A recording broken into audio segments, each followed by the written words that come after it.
En el año 2021, 9.7 millones de mujeres y 8 millones de hombres entre 12 años y más, usuarios de Internet en México, fueron víctimas de ciberacoso. En cuanto a las personas violentadas, el 95.3% son mujeres, mientras que el 2.8% son hombres. La era digital abrió un amplio abanico de posibilidades y beneficios para la comunicación humana, paradójicamente también a la violencia digital, y esta se conceptualiza como toda acción dolosa realizada mediante el uso de la tecnología, por la que se exponga, distribuya, difunda, exhiba, transmita, comercialice, oferte, intercambie o comparta imágenes, audios o videos reales o simulados de contenido íntimo sexual de una persona sin su consentimiento, aprobación o autorización, y que le dañe psicológicamente, emocionalmente, en cualquier ámbito de su vida privada o en su imagen propia. Los resultados del módulo sobre ciberacoso del INEGI en la población mexicana de 12 años y más que utilizan las tecnologías de información y comunicaciones arrojaron que las redes sociales mediante las cuales fueron acosadas fueron principalmente Facebook en un 45.5%, seguido por WhatsApp en un 32.9%, llamadas de teléfono o celulares en un 27.1%, seguido por mensajería en un 24.5%. No se puede pasar por alto el papel que juegan las normas de género, y estas se refieren al conjunto de reglas implícitas e informales en la sociedad sobre las cuales se espera que las personas de un género u otro deben comportarse. Simultáneamente regulan lo que las personas piensan y hacen, sus actitudes y la forma en la que interactúan entre sí. En este sentido, es grave pero pertinente mencionar que el 95% de los casos registrados de violencia sexual digital, la persona victimizada es una mujer, y en el 80% de los casos, la persona agresora es un hombre. La agrupación feminista fundada por Olimpia Coral Melo Cruz se llama Frente Nacional para la Sororidad y surge después de su incidente de violencia digital, que ella logra identificar otras muchas mujeres que habían vivido lo mismo que ella y se juntan para movilizarse por una vida libre de violencia también en los espacios digitales. Posteriormente surgen las colectivas de defensoras digitales que se hacen parte del Frente Nacional para la Sororidad en cada uno de los estados en donde se va legislando la ley Olimpia.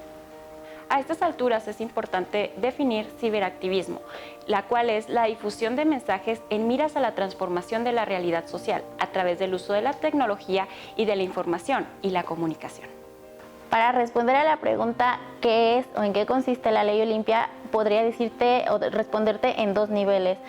Primero, Ley Olimpia para nosotras es un movimiento político social feminista latinoamericano, pero también refiriéndonos a las reformas legales en particular que han sido resultado de esa movilización.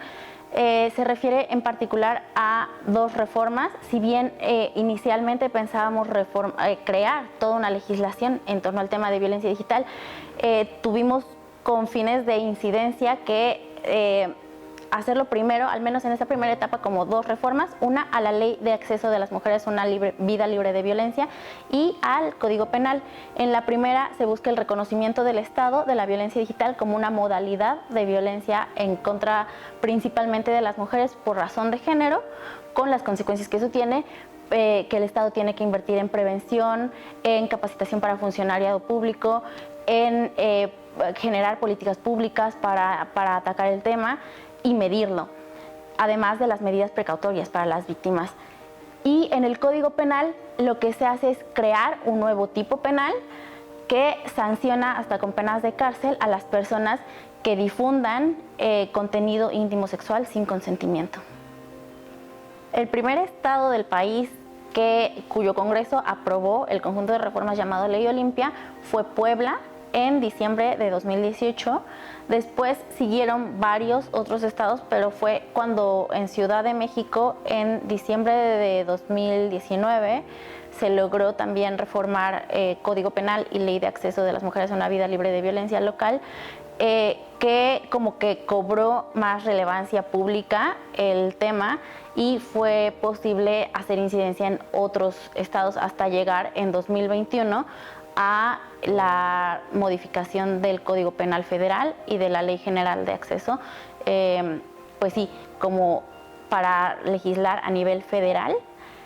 Y de ahí ya fueron muy pocos los estados que faltaban, es decir, actualmente tenemos ley Olimpia en las 32 entidades del país y a nivel federal. El Código Penal del Estado de Chihuahua fue reformado en su artículo 180 bis para tipificar la conducta de violencia sexual y sancionarla desde 90 a 180 días de trabajo a favor de la comunidad y hasta de 6 meses a 4 años de prisión, y dicha reforma fue publicada el pasado 20 de enero del 2021. El Frente Nacional para la Sororidad, a través también de sus colectivas de defensoras digitales en todos los estados del país, ofrecemos apoyo, orientación, en algunos casos acompañamiento a casos de violencia digital. Podemos orientar jurídicamente, podemos dar contención, desarrollamos una metodología integral de atención a víctimas que consiste en 4 ejes: contención emocional, contención digital, contención legal y contención comunitaria.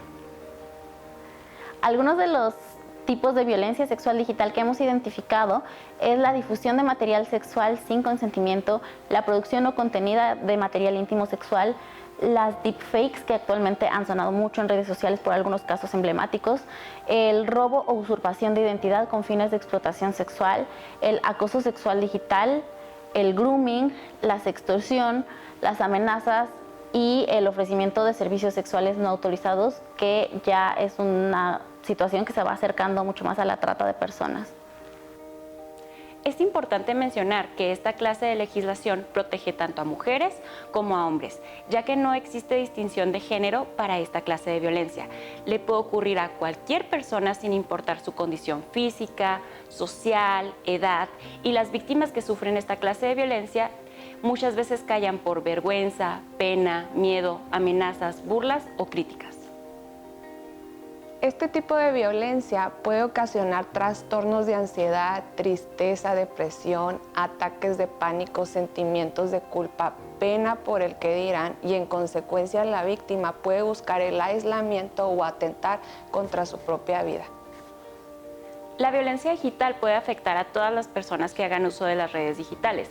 Sin embargo, los grupos más vulnerables son las mujeres y las niñas, seguido por personas de color, personas LGBTQI y las personas pertenecientes a grupos minoritarios. Nosotras, al igual que tú, amamos Internet y queremos que siga siendo un espacio de libertad, pero cada vez más la violencia en línea se apodera de él y lo vuelve un territorio hostil, donde se ponen barreras a los derechos fundamentales como la privacidad, la libertad de expresión y el acceso a la información. La situación actual nos obliga a ocuparnos más en protegernos unos a otros. Contribuyamos con nuestro actuar en darle un giro a las actuales normas de género. Promovamos acciones que eviten cualquier tipo de violencia. Favorezcamos la conciencia de nuestro círculo social inmediato para no incrementar las víctimas del ciberacoso. No lo dudes, las agresiones que suceden en espacios digitales también son violencia. Nadie merece ser hostigado en ningún espacio. Lo que pasa en Internet es real. Juntos podemos frenar la violencia. Corta la cadena, no reenvíes ni likees comentarios o información ofensiva. Respetémonos. Pues diría primero a los chicos que aprendan a identificar que las mujeres somos personas, tan personas como ellos o como cualquier otra, que la hipersexualización de nuestros cuerpos, la cosificación de nuestros cuerpos y la mercantilización es explotación, y que el que ellos consuman los hacen cómplices de violencia sexual digital. A las chicas les recomendaría primero que si están viviendo una situación así, sepan que no están solas, que no tiene nada de malo su cuerpo, que su sexualidad y su cuerpo es perfecto tal como es, y que a quien tienen que responder es a sí mismas. No se sientan culpables, no sientan vergüenza. Todas las personas tenemos cuerpo, todas las personas tenemos sexualidad, entonces eso no es un tema para sentir vergüenza. La vergüenza es de las personas que agreden y que utilizan eso en contra de otras personas. Y bueno, pues que se sepa que ya es delito en México, que también se sepa que desafortunadamente eso no es la panacea, no quiere decir que ya por eso no existe el riesgo.